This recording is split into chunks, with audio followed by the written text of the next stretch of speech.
بسم الله الرحمن الرحيم الحمد لله والصلاة والسلام على رسول الله وعلى آله وأصحابه أجمعين أما بعد ناظرین کرام السلام علیکم ورحمۃ اللہ وبرکاتہ۔ تفہیم دین کی اس بزم کے ہمراہ ہم آپ کی خدمت میں حاضر ہیں۔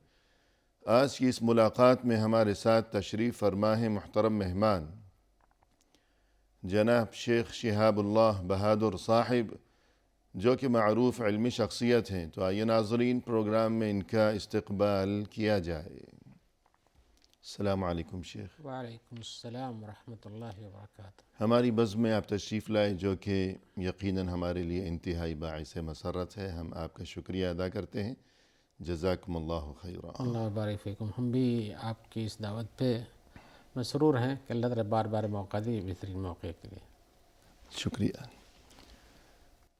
محترم ناظرین، آج کی اس ملاقات میں ہمارا موضوع گفتگو ہے غصے کو دبا لینا۔ یعنی انسان اگر غصے کو جاری اور نافذ کرے تو یقیناً اس میں بہت سے مفاسد ہیں، اور غصہ دکھائے گا تو بہت سی آفتوں اور مصیبتوں کا شکار ہو کر رہ جائے گا۔ لہذا غصے کو جاری کرنے کی بجائے اسے دبا لینا، یوں انسان بہت سی مصیبتوں سے محفوظ رہ جاتا ہے۔ اور یہی وجہ ہے کہ دین اسلام میں اس چیز کی یعنی غصے کو دبا لینے کی بڑی فضیلت وارد ہوئی ہے، اور قرآنی آیات میں اور احادیث مبارکہ میں اس چیز کی بڑی ترغیب دی گئی ہے۔ تو آئیے آج کی اس ملاقات میں اسی سلسلے میں مفصل رہنمائی حاصل کی جائے محترم مہمان کی زبانی۔ محترم ارشاد فرمائیے گا، غصے کو دبا لینا اور یوں بہت سی مصیبتوں اور آفتوں سے محفوظ رہنا۔ بسم اللہ الرحمن الرحیم، الحمدللہ رب العالمین، والصلاة والسلام علی سید المرسلین وعلی آلہ وصحبہ اجمعین، اما بعد۔ غصہ، جس کو ہم غیظ و غضب سے تعبیر کرتے ہیں، غضب عربی زبان کا لفظ ہے، غیظ بھی عربی زبان کا لفظ ہے، صحیح اور غصہ بھی عربی زبان سے آیا ہوا ہے۔ جی۔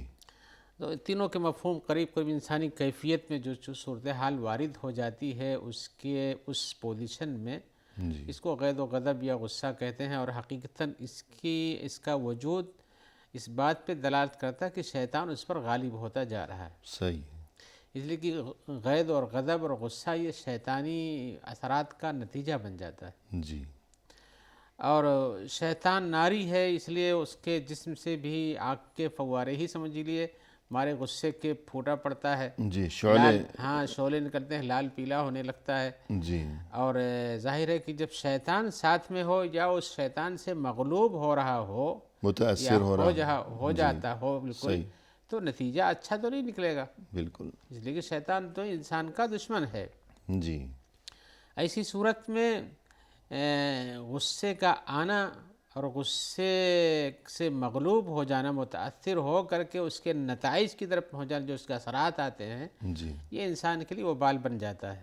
درست۔ لیکن اگر اسی کو کوئی دبا لے جائے، گویا کہ شیطان کو دبا دیتا ہے، جی اور اس غصے کو پی جائے، گویا کہ شیطان کو اندر ہی اس کی تاثیر کے باوجود اس کو ہضم کر لیتا ہے، جی شیطان کو پچھاڑ دیا۔ پچھاڑ دیتا ہے، جی تو بلا شبہ انسان اگر شیطان کے کہنے میں نہ آ کر کے رحمان کے اشاروں پر چلے جی تو بلا شبہ اس کے لیے فائدہ ہے۔ حدیث میں آیا ہوا ہے، جی من کظم غیظا وهو قادر علی ان ینفذہ، جس کسی انسان نے اپنے غصے کو دبا لیا، غصے کو پی گیا، جبکہ وہ قادر تھا کہ اس کا نتیجہ اس کے آثار کو ظاہر کر دیتا، جی جاری کرنے پر قادر تھا۔ جی دعاہ اللہ علی رؤوس الخلائق حتی یخبرہ من ای الحور شاء، حتی یخیرہ۔ خیرہ من ای الحور شاء۔ جی تو اللہ تعالیٰ اس کو میدان محشر میں جہاں ہوگا تو وہاں جب حساب لوگوں کو سب کے سامنے بلائیں گے، پھر اس کو اختیار دیں گے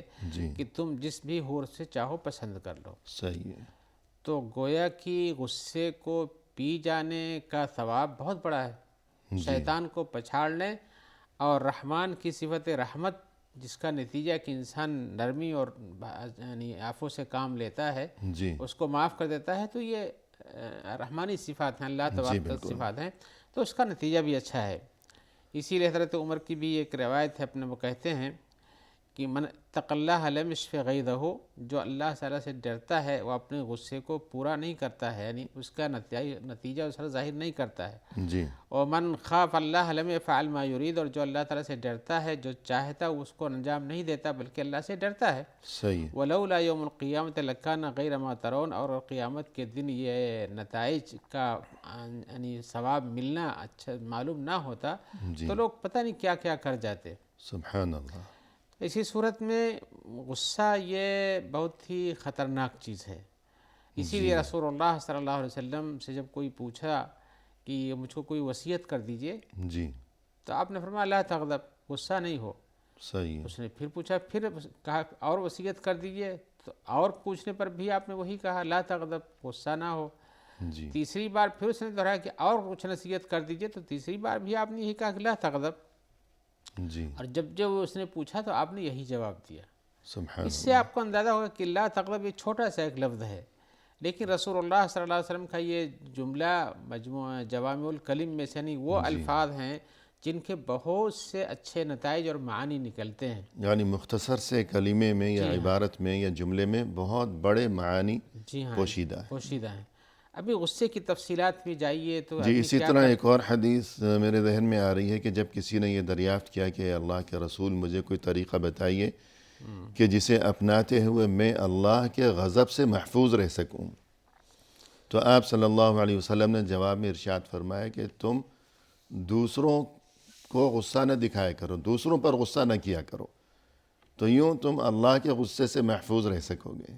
ظاہر سی بات ہے، انسان جب جس صفت کو جو کہ مغضوب صفت ہے، جی جس کے پر اللہ تعالیٰ ناراض ہوتے ہیں، اس کو نہیں پورا کرے گا اللہ کی رضامندی کے لیے، تو اللہ تعالیٰ اس سے رضامند رہیں گے ہی۔ جی تو اسی لیے حدیث میں جو الفاظ آپ نے بار بار جو نصیحت کی کہ لا تغضب لا تغضب لا تغضب، تین بار چار بار جب بھی پوچھا جب آپ نے جواب دیا، تو اس سے یہ پتہ چلا کہ انسان کے پاس ایک صفت ایسی ہے جس کے ساتھ اس کی ہلاکت ہو سکتی ہے، جی اس پر غالب ہو جائے۔ تو یہ رسول اللہ صلی اللہ علیہ وسلم کی ایک جامع وصیت ہے۔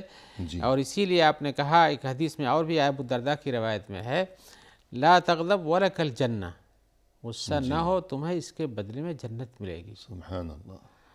تو گویا کہ بہت ہی عظیم ثواب ہے۔ اور یہ آیت بھی ہے وَالْكَاظِمِينَ الْغَيْظَ وَالْعَافِينَ عَنِ النَّاسِ وَاللَّهُ يُحِبُّ الْمُحْسِنِينَ۔ یہ مومنوں کی صفات میں سے ہے جو اپنے غصے کو پی جاتے ہیں، لوگوں کو معاف کر دیتے ہیں، اللہ تعالیٰ، اور یہ احسان ہے یہ جی کہ یعنی انسان غصہ ہے چاہے تو نافذ کر سکتا تھا، نہیں نافذ کرتا ہے، معاف کر دیتا ہے، تو ایک ایسے احسان کرتا ہے اس انسان کے ساتھ جس نے اس کو غصہ دلایا، جی ایسی کوئی بات کہہ دی، ایسے کوئی جرم کر دیا جس کی بنیاد پر اس کو سزا دی جا سکتی تھی، غصہ آ گیا اس آدمی کو، پھر بھی اس نے معاف کر دیا اور اسی طرح سے غصہ پی گیا، تو اس احسان کے بدلے میں اللہ تعالیٰ اس کو پسند کرتے ہیں، سبحان وہ اپنا محبوب رکھتے ہیں۔ اور اسی لیے حدیث میں آیا ہے کہ انسان کو اپنے غصے کو پی جانا ہی چاہیے۔ جی یہ نہیں پہلوانی ہے کہ آپ وہ غصہ آیا تو اس کو نافذ کیجئے اور اس کی پٹائی کر دیجئے، اس کو برا بھلا کہہ دیجئے، اس کو سزا دے دیجئے۔ انسان کی طاقت اصلی تو یہ ہے کہ کسی چیز کی تنفیذ پر قادر تھا، اس کے باوجود بھی اپنے اوپر کنٹرول کر لے گیا۔ جی صحیح حالانکہ غصے کی حالت میں کنٹرول کرنا، عام حالت میں کنٹرول کرنا تو آسان سی بات ہے جی کہ کوئی مشکل آ رہی تھی، آپ نے دیکھا اور آپ نے آپ کو بچا لیا، یا کہ آپ اس کو دفع کر سکتے تھے، ہٹ گئے راستے سے، لیکن غصے کی حالت میں کنٹرول کرنا یہ ایک عظیم قدرت ہے، جی بالکل، ایک بڑی طاقت ہے یہ عظمت کی نشانی ہے۔ جی ہاں، اور اسی لیے رسول اللہ صلی اللہ علیہ وسلم فرمایا ایک حدیث میں لیس الشدید بالسرعۃ، جی وہ آدمی پہلوان نہیں ہے، طاقت قوت والا نہیں ہے جو کہ کسی کو پچھاڑ دیتا ہے، صحیح مقابلے میں اس پہ حاوی ہو جاتا ہے، غالب آ جاتا ہے۔ انما الشدید الذی یملک نفسہ عند الغضب، صاحب طاقت و قوت اور وہ ہے انسان جی جو غصے کے وقت اپنے اوپر کنٹرول رکھتا ہے۔ سبحان اللہ، تو یعنی پہلے اپنے آپ کو تو فتح کر لے، جی ہاں، وہ بعد میں سوچی جائے گی کہ دوسرے ہاں، کو تو فتح اسی کرے۔ صورت میں حدیث میں بتایا گیا کہ یہ ایک عظیم طاقت ہے کہ انسان کے اندر اس صفت کے ساتھ اپنے آپ کو جب متصف رکھتا ہے جی تو شدید غصے میں بھی اپنے آپ کو کنٹرول میں رکھتا ہے. ورنہ جو آدمی کنٹرول میں نہیں رکھتا ہے وہ دیکھتے ہیں کہ اس کو گالی دیتا ہے, اس کو مارنے کا آتا ہے, نہیں کچھ کر پاتا ہے تو غصے کی حالت میں اپنے ہی کو نقصان پہنچاتا ہے. صحیح ہے. اور اگر یہ جو دینی تعلیمات ہیں کہ غصہ نہ دکھاؤ اور یہ کہ عفو درگزر کو اپناؤ, تحمل و برداشت کو اختیار کرو, تو دینی نقطہ نظر کے علاوہ مزید یہ بات بھی جی قابل غور ہے, اور یہ بھی حقیقت ہے کہ غصہ اگر دکھائے گا انسان تو دینی معاملات سے قطع نظر بھی اگر ہو جائیں تو غصہ دکھائے گا تو نتیجہ کیا ہوگا؟ مارے گا اس کو یا گالی بکے گا تو وہ بھی تو کوئی جوابی کارروائی وہ بھی کرے گا. ایک سلسلہ شروع ہو جائے گا یہ سلسلہ پھر نسل در نسل. آج اگر کسی نے کسی کو غصے میں کچھ کہہ دیا یا مار دیا تو پھر خود اس کا چین اور سکون بھی تو غارت ہو جائے گا, برباد ہو جائے گا. جی ہاں, تاریخ میں اس قسم کے بہت سی شواہد اور مثالیں پائی جاتی ہیں. جی صحیح ہے. وہ مثال کے طور پر مان لیجئے کسی بات پہ غصہ ہوئے, دو آدمی لڑ گئے. یہ مدینہ کے اندر جو رسول اللہ صلی اللہ علیہ وسلم کے آنے سے پہلے جو لڑائیاں ہوا کرتی تھیں, جن کے باہ داہس و غبرہ وغیرہ کی لڑائیاں 100 سال تک جاری رہیں. اوس و خزرج کے درمیان جی وہ اس کی شروعات چھوٹی سی چیز سے ہوتی ہے. جہاں کنٹرول کر لیا جائے تو اتنی ساری نسلوں کی بربادی نہیں آنے پاتی ہے. جی ہاں, اپنی وہ جھوٹی انا کا مسئلہ بنا لیا جاتا ہے. اور دنیا میں فساد آج کل اسی کی سبب سے کثرت سے ہوتے ہیں. چیز چھوٹی سی شروع ہوتی ہے, اس پر کنٹرول نہیں کرتا آدمی, پھر دو آدمی اور ساتھی آتے ہیں, 2 سے 4 ہوتے ہیں, 4 سے 10 ہوتے ہیں, اور پھر ایک عظیم فتنہ شروع ہو جاتا ہے. جیسے کہا جاتا یہ سب چیزیں محادث پر بنیاد پر ہیں کہ انسان اس وقت دانائی سے کام لے, غصے کی تنفیذ نہ کرے, حلم سے, عفو سے, درگزر سے یا دانائی سے اس معاملے کو حل کرنے کی کوشش کر لے جائے. صحیح. یہ ساری مشکلات کیوں پیدا ہوں گی؟ بالکل. جیسے کہا جاتا ہے کہ جھگڑا ہو یا جنگ ہو یا لڑائی ہو, اس کی ابتدا اپنی مرضی سے کی جاتی ہے, لیکن پھر اس کا اختتام اور اسے روکنا اپنے بس میں نہیں رہ جاتا ہے. تو یوں یہ گفتگو ہو گئی غصے کو دبا لینے کی فضیلت اور تاکید کے بارے میں. تو غصے کو دبا لینا اس کا مطلب یہ ہے کہ حلم اور تحمل و برداشت سے کام لینا. جی اسی لیے حدیث میں آیا ہوا ہے انما العلم بالتعلم و انما الحلم بالتحلم. علم حاصل ہوتا ہے سیکھنے کے ذریعے سے, اور حلم بھی حاصل ہوتا ہے غصے کو پی جانا, بردباری اختیار کرنا, غصے پہ کنٹرول کر لینا, یہ سیکھنے سے ہوتا ہے. تو گویا کہ اس چیز کو حاصل کرنا چاہیے, اس کو سیکھنا چاہیے, عادت بنانا چاہیے. یعنی بتکلف کوشش کریں. جی ہاں, عادت بنانا چاہیے. اور اس طرح سے انسان عادت بنا لیتا ہے تو وہ غصہ جس کا نقصان بہت ہی بڑا ہوتا ہے, اور ایک ہی نہیں, گھر گھرانہ ہی نہیں, خاندان, محلہ, ملک تک پہنچ جاتا ہے. تو یہ چیز اچھی ہے کہ آدمی کو بردباری کی کوشش کرنا چاہیے, سیکھنا چاہیے, اس کی عادت ڈالنا چاہیے, ذہن میں رکھنا چاہیے اس بات کو. یعنی اگر اس طرف نہ تو توجہ ہو, نہ خیال ہو, نہ فکر و جستجو ہو, نہ نیت ہو, نہ ارادہ ہو, کہ بس جیسے ہی غصہ آئے گا اول فول بولنا شروع ہو گیا, بالکل ایک دم نان اسٹاپ. جی ہاں. یا یہ کہ دست درازی کا سلسلہ شروع کر دیا. لیکن دل میں یہ نیت تو ہونی چاہیے کہ آج اگر مجھے غصہ آیا کسی بات پر تو میں زبان کو لگام دے کر رکھوں گا, نہ کچھ بولوں گا, نہ کوئی دست درازی کروں گا, بس چپ چاپ ہی رہوں گا. تو یوں پہلے سے سوچ کر رکھے. جی مومنوں کی صفات میں آپ جانتے ہوں گے, بات بار بار بتائی جاتی لوگوں کو کہ رمضان کے روزے کے درمیان اگر کوئی آپ کو گالی دے تو آپ اس سے جھگڑا نہیں کرو. صحیح ہے. کہہ دو کہ بھائی میں روزے سے ہوں. آدمی اس وقت یہ صفت بیان کر کے کہ میں روزے سے ہوں, اپنی زبان سے غلط بات نہیں کہہ سکتا, گرچہ کہ تم کہتے ہو اور ہم کو ابھارتے ہو, لیکن میں ایک اچھے وصف سے متصف ہوں, اس وقت کام کر رہا ہوں, اس میں ایسا نہیں, لہذا انسان اس کی عادت ڈال لیتا ہے. بالکل. اسی طرح حج کے موقع پر فرمایا کہ جب تم حج پر جاؤ تو جھگڑا نہ کرنا, گالی نہ بکنا. فلا رفث ولا فسوق ولا جدال فی الحج. تو اس طرح سے کوئی غلط بات نہیں کہنا چاہیے. اور حقیقت یہ ہے کہ اس پر کنٹرول کرنے سے کنٹرول آئے گا. جی ہاں, کنٹرول آئے گا. اس سے کچھ جی اچھی بات ہے. ناظرین کرام, فی الحال لیتے ہیں مختصر سا وقفہ, ہمارے ساتھ ہی رہیے گا.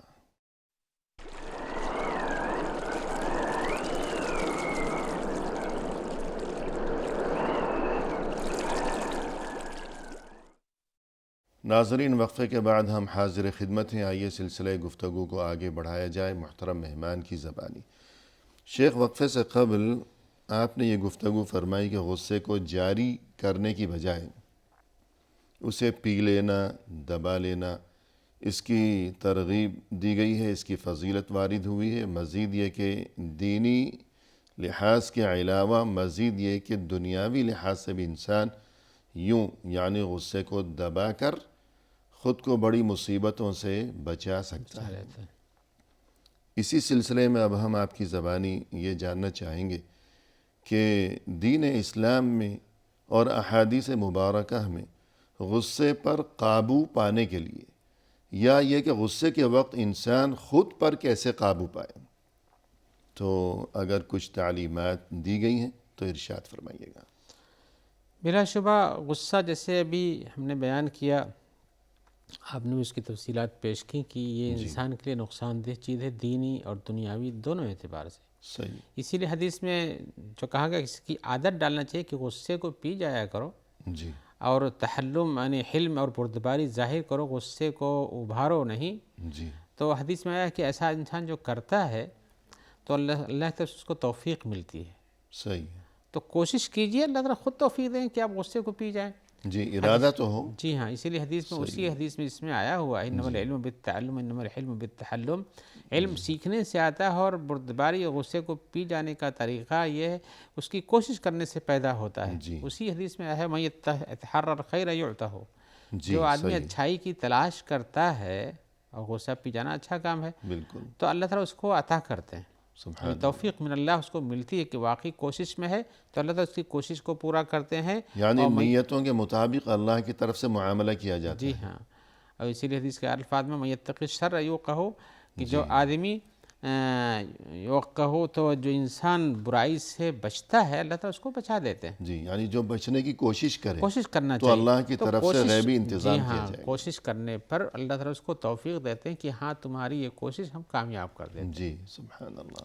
حدیث میں اسی لیے کہ اس طرف سے انسان ایسا کچھ کرتا ہے اس کو صورتحال پیش آ جاتی ہے، غصے کے نتائج برے ہوتے ہیں، تو سب سے پہلے اس کو کیا کرنا چاہیے؟ اس میں سے ایک طریقہ یہ ہے جیسے قرآن مجید کی آیت ہے وَإِمَّا يَنزَغَنَّكَ مِنَ الشَّيْطَانِ نَزْغٌ فَاسْتَعِذْ بِاللَّهِ، جی اگر تمہارے پاس شیطان کی جانب سے کوئی کجروی اختیار کرنے کا کوئی راستہ پیدا ہو جاتا ہے، کوئی وسوسہ دل میں ڈالے وسوسہ دل ڈال دیتا ہے کہ ہاں اب وہ دل میں غصے کو تم نے بتایا ہی کہ شیطان کی صفت ہے، شیطان غالب آنا چاہتا ہے، تو جب یہ صورتحال ہو فاستعذ باللہ، جی تو اللہ تعالیٰ سے اعوذ باللہ من الشیطان الرجیم پڑھ کے اللہ کی پناہ ڈھونڈو۔ صحیح، شیطان سے پناہ مانگو، اللہ کی پناہ شیطان سے۔ ہاں جی ہاں، اللہ تعالیٰ کی پناہ حاصل کرو شیطان کے شر سے بچنے کے لیے۔ تو ایک طریقہ یہ ہے، اسی لیے رسول اللہ صلی اللہ علیہ وسلم کے سامنے بھی آپ نے عملی طور پر اس کو بتایا، سکھایا بھی ایسا کرنا چاہیے۔ دو آدمیوں نے آپس میں گالی گلوچ کرنا شروع کر دیا رسول اللہ صلی اللہ علیہ وسلم کے سامنے ہی۔ جی انسان تھے، شیطان پر غالب آیا، گالی گلوچ شروع کر دیا ان لوگوں نے، یہاں تک راستہ ہو گیا کہ چہرہ سرخ ہو گیا ہے، غصے سے پھٹے پڑ رہے ہیں۔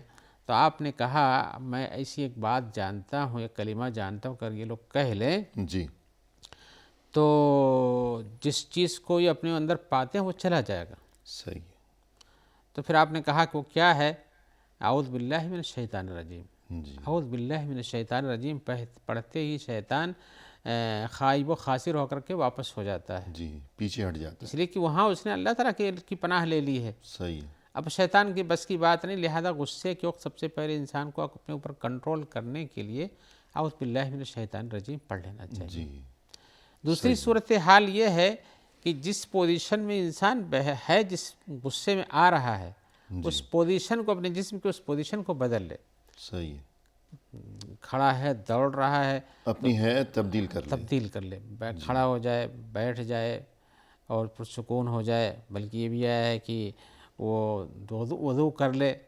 اس پوزیشن سے اس کے اندر کچھ ٹھنڈی آ جاتی ہے، یعنی اگر کھڑا ہوا ہے تو بیٹھ جائے، جی ہاں، بیٹھا ہوا ہے تو لیٹ جائے۔ تو یوں تبدیلی سے، اپنی حیت کی تبدیلی سے، ایک تو یہ کہ اس کی توجہ ادھر ادھر ہٹے گی، غصے میں کمی واقع ہوگی۔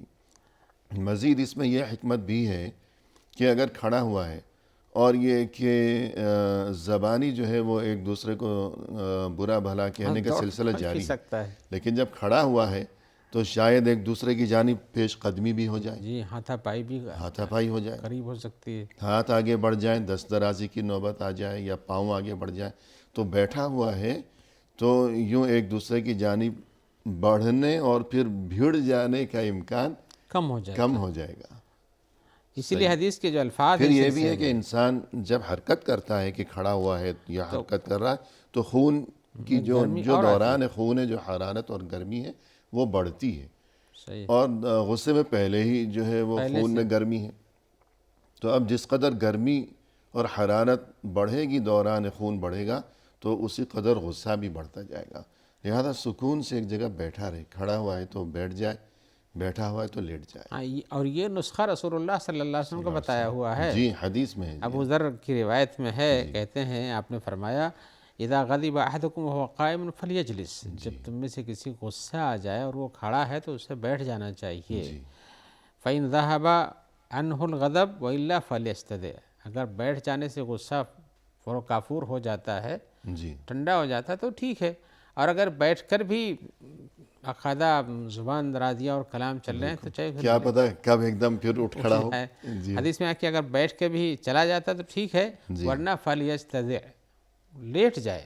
بالکل جی صحیح ہے. زمین پہ دراز ہو جائے تاکہ اور بھی ٹھنڈک اس کے اندر، اس میں خون کا دوران اور بھی گھٹے گا. جی بالکل. تو یہ نسخہ رسول اللہ صلی اللہ علیہ وسلم نے بتایا ہے، جو کہ ابو داؤد ترمذی وغیرہ میں ہے، روایت ابو ذر کی ہے. یہ اس نسخے کو استعمال کرنا چاہیے. دوسرے یہ بھی سوچنا چاہیے انسان کو کہ غصہ پی لینے سے کتنا ثواب ملتا ہے ہم کو. صحیح. اس ثواب کی طرف توجہ ہو تو جو اچھی چیز ملنے والی اس کے مقابل میں جو نقصان پہنچنے والا، غصہ کرنے سے نقصان پہنچنے والا، پی جانے سے فائدہ ملنے والا ہے، تو انسان فائدے کی طرف دوڑتا ہے، نقصان کی طرف تو کوئی دوڑنا نہیں چاہتا. صحیح. تو جیسے کہ میں نے بتایا کہ اللہ تعالیٰ حدیث میں آیا ہے، اس سے پہلے بھی ہم ذکر کر چکے ہیں کہ جو آدمی غصے کو پی جاتا ہے تو اللہ تعالیٰ قیامت کے دن اس کو لوگوں کے درمیان پکاریں گے، کہیں گے کہ تم ان حوروں میں سے جس کو چاہو بھی اختیار کر لو، اس بنیاد پر کہ غصہ تم نے پی لیا تھا جبکہ تم قادر تھے کہ اس کو نافذ کر دیتے. صحیح ہے. تو اس کا اجر اللہ کے ذمے ہے. فمن عفا واصلح فاجره علی اللہ. اور غصے کی حالت میں انسان جب ہوتا ہے تو اس کے عادات جو کچھ کر سکتے ہیں ان کو استعمال میں لاتا ہے. صحیح. غصہ ہوتا ہے، چہرہ سرخ کر لیتا ہے، آنکھیں گرم اور لال ہو جاتی ہیں، اور اسی طرح سے ناک سے زور زور کی سانس آنے لگتی ہے، زبان تیز ہو جاتی ہے، ہاتھ پیر میں طاقت بڑھ جاتی ہے، دوڑ کر کے مارنا چاہتا ہے. ایسی کیفیت اس کے اندر پیدا ہو جاتی ہے. جی بلکہ یوں کہنا چاہیے کہ یہ سب کچھ اس کے اعضاء، اس کے ہاتھ پاؤں، اس کی زبان، یہ اس کے اپنے قابو میں اب رہے ہی نہیں. یہ سب اب شیطان کے قابو میں. تو شیطان جیسے چاہے گا ابھی اس سے کھلواڑ کرے گا. جی ہاں، اور اسے تماشا بنائے گا. جی اسی لیے حدیث میں اس کا بھی ایک نسخہ اور بتایا گیا ہے. جی وہ یہ ہے، وہ ابن عباس کی روایت ہے. آپ نے فرمایا اذا غضب احدکم فلیسکت، رسول کا فرمان جب تم میں سے کسی کو غصہ آ جائے تو اسے چپ ہو جانا چاہیے. جی بالکل خاموش ہو جائے. خاموش ہو جائے. اس لیے کہ انسان کے غصے اور کا اظہار پہلی صورت میں زبان ہی سے شروع کرتا ہے. جی اول پھول بکتا ہے، گالیاں دیتا ہے، کچھ اور کرتا ہے، اس کے پھر بعد جب اس کی زبان اب اس کے قابو میں نہیں ہے، شیطان کے قابو میں، جی ہاں، تو پھر اس کی جو سوچنے سمجھنے کی صلاحیت ہے، اس کا دماغ، اس کا ذہن، وہ بھی اب اس کے قابو میں نہیں ہے. تو جو بھی بولے گا غلط ہی بولے گا اس وقت. ہاں، تو بہتر یہ ہے کہ پھر خاموش ہو جائے بالکل.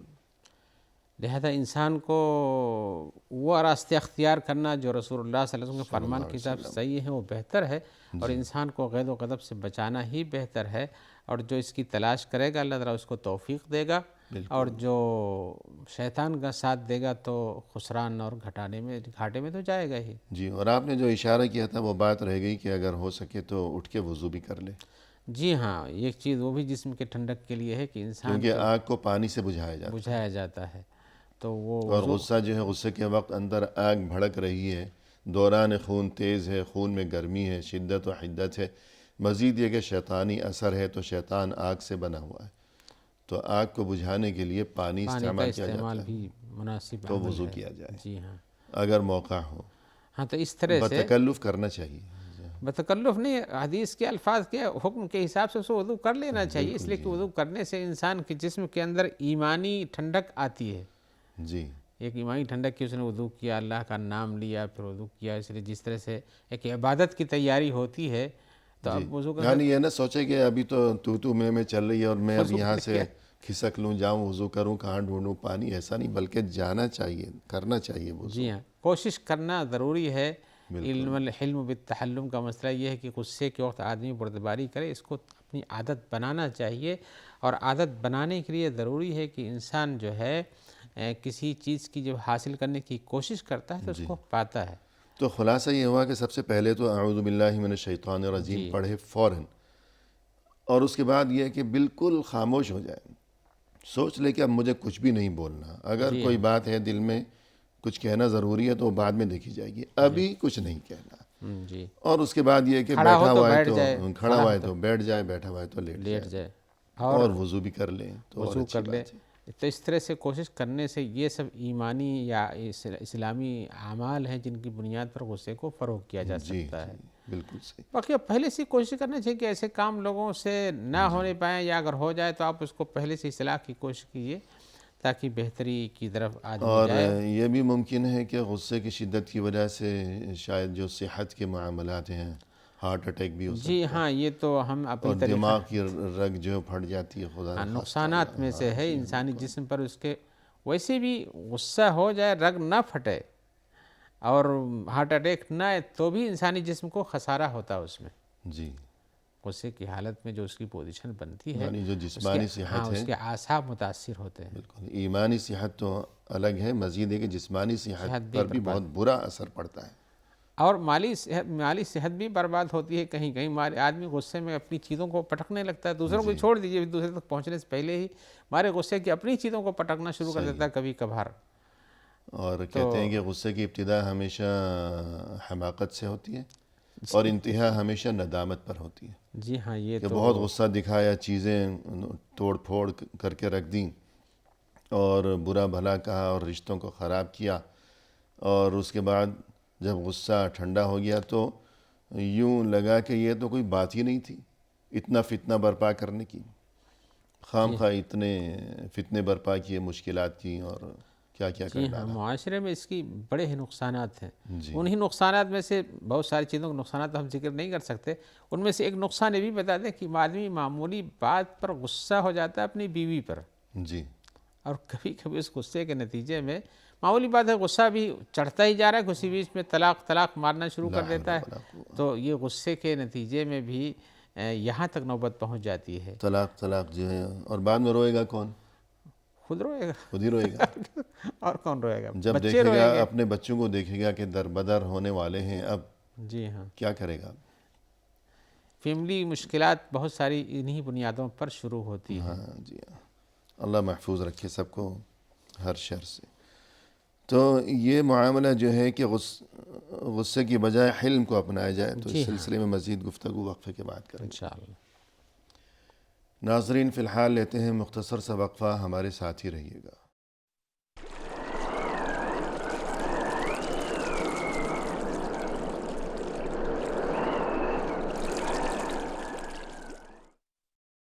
ناظرین، وقفے کے بعد ہم حاضر خدمت ہیں، آئیے سلسلہ گفتگو کو پائے تکمیل تک پہنچایا جائے اپنے محترم مہمان کی زبانی۔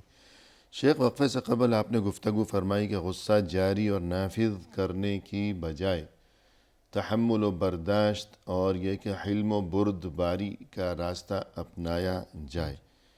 تو حلم کے جو فضائل وارد ہوئے ہیں، بردباری سے کام لینا، تو اس بارے میں کچھ احادیث ذکر فرمائیے گا۔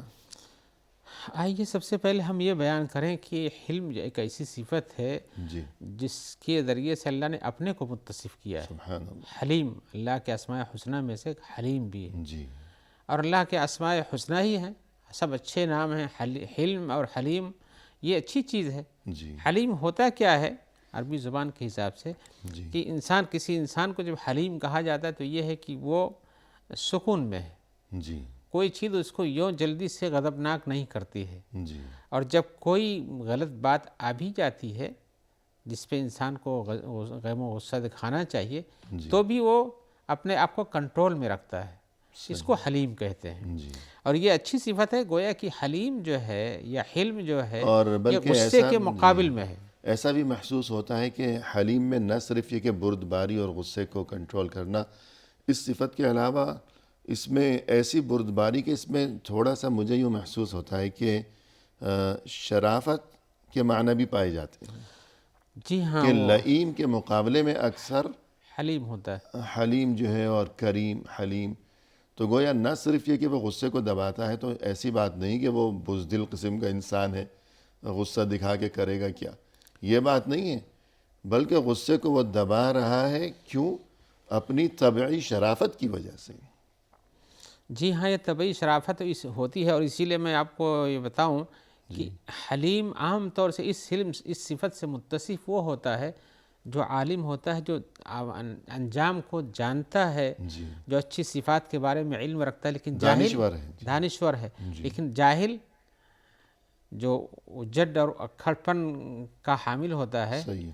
وہ تو یہ سب جانتا ہی نہیں ہے. جی، تو حلم کی صفت یہ حقیقتاً غصے کے مقابل میں انسان اگر جہاں حقیقتاً غصے کی چیز ہے جس کے نتائج اچھے ہوں گے جی، جس غصے کے، تب تو وہاں غصہ کرتا ہے. صحیح. لیکن جہاں نتائج اس کے برے ہیں، پھر وہاں اپنے علم و فضل کی بنیاد پر اس کو روک لیتا ہے. جی، لیکن جاہل اس کو نہیں جانتا، صحیح. نتائج سے بے آگاہ ہوتا ہے تو کرے گا ہی. اس لیے حلم کی صفت یہ انسان کے پاس علم کے بعد ایک بڑی صفت ہے، جی، اور دونوں لازم ملزوم تقریباً رہتی ہیں. صحیح. آدمی عالم ہے، جانتا ہے عواقب کو، نتائج کو، تو ان چیزوں تک نہیں پہنچتا ہے جن کے نتائج اچھے نہیں ہوتے ہیں، جی، اور ان کو حاصل کرنے جس کے نتائج اچھے ہوتے ہیں. تو اسی لیے رسول اللہ صلی اللہ علیہ وسلم کی دعاؤں میں سے بھی ایک دعا ہے، اللہم اغننی بالعلم وزینی بالحلم. اللہ تعالیٰ مجھے علم کی دولت عطا فرما اور مجھے مزین کر دے حلم و بردباری سے، سبحان یعنی یہ میری صفت بن جائے. یہ روایت اگرچہ ضعیف ہے، ابن عمر کی روایت ہے، جی، لیکن معنی اپنی جگہ بالکل صحیح ہے. صحیح بات. بلکہ بعض لوگوں نے اس کی تحسین کی بھی، کہا کہ یہ حسن کے درجے کو پہنچتی ہے. جی، تو یہ دعا بھی انسان کے لیے کہ علم اور حلم دونوں ملے، جی، تو بہت بڑی بہت بات. اچھی بات ہے یہ. صحیح ہے. اور اسی لیے رسول اللہ صلی اللہ علیہ وسلم نے فرمایا کہ ایک حدیث میں، ایک لمبی حدیث ہے جس میں آپ نے فرمایا کہ 3 صفتیں جس انسان کے اندر ہوں گی، اللہ تعالیٰ اس کا آسان حساب کریں گے، اس کو جنت پہ اپنی رحمت سے داخل کر دیں گے. جی، تو وہ کون سی صفتیں ہیں؟ کہا، لوگوں نے پوچھا کہ اللہ کیا ہے، تو کہا آپ نے تعطی من حرمک و تعفو عمن ظلمک و تصل من قطعک. جی، جو تم کو نہیں دیتا اس کو عطا کرو، جو تمہارے پر ظلم کرتا ہے اس پر غصہ نہیں کرو بلکہ اس کو معاف کر دو. جی، حلم سے کام لو، وتصل من قطعک، اور جو تمہیں اپنے رشتے سے کاٹتا ہے اس کو جوڑنے کی کوشش کرو. جی، اور اسی لیے رسول اللہ صلی اللہ علیہ وسلم نے اشج بن عبد القیس کے بارے میں فرمایا کہ تمہارے اندر 2 صفتیں ایسی پائی جاتی ہیں جن کو اللہ تعالیٰ پسند کرتا ہے. تو جب اللہ تعالیٰ پسند کرتا ہے تو رسول اللہ بھی پسند کرتے ہیں بلا شبہ. تو پھر بتایا کہ اللہ تمہارے اندر 2 صفتیں جن کو اللہ اور اللہ کے رسول بھی پسند کرتے ہیں. کیا ہے؟ الحلم والانات، جی، پرتباری، اور کام کو نتیجہ دیکھنے کے بعد اس کی تنفیذ کرنا، جی، یعنی سوچ سمجھ کے کام کرنا. جلد بازی سے گریز. جلد بازی، اور غصے میں جلد بازی ہی نہیں کرنا نظر آتی ہے. بالکل. سمجھداری ہو، جلد بازی نہ ہو، تو آدمی غصہ فروغ ہونے کے بعد خود ہی ندامت کرتا ہے. جی، تو ایسی صورت میں بچنا چاہیے تھا. صحابہ کرام یا رسول اللہ صلی اللہ علیہ وسلم یا اسی طرح سے ایسے افراد جن کے بہت سے قصے ہیں، ہم ان کی تفصیل میں نہیں جانا چاہیں گے. جی، لیکن حق یہ ہے کہ جو آدمی غصہ دلاتا ہے کہیں قصدن، کہ آپ کو غصہ دلا کر کے اللہ رسول خلائق لوگوں کے سامنے بدنام کرے کہ وہ تو ایسے کہتے تھے، ایسے بہت اچھے مانتے ان کو، تو ایسے آدمی کو ابھارتا ہے غصہ دلا کر کے.